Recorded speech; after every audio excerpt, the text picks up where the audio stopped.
Hello YouTube viewers, thank you so much for tuning in, and today I would like to share with you these 4 furniture pieces. 2 of them are original and I bought these at a Dollhouse store recently.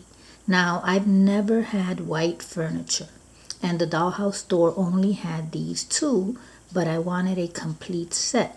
So this inspired me to try to make a similar piece. This one is similar to this one, but not quite.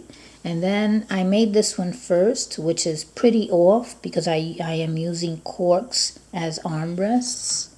But in doing so, I fell in love with these.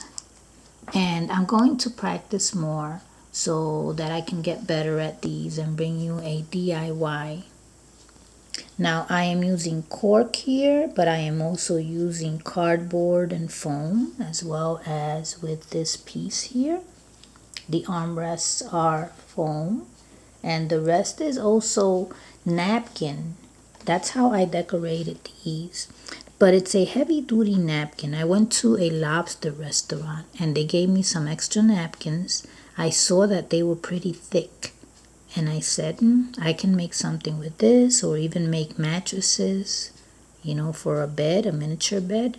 So what I did was I used them here because I wanted them to blend in with these white pieces. So it didn't come out that bad. I mean, if you saw it in a setting together from far, let's say that one, for example, it looks like you can make an even setting here.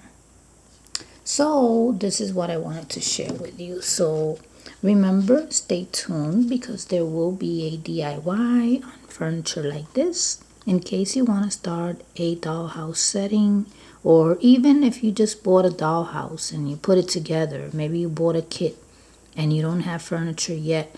You can always start with something you hand make.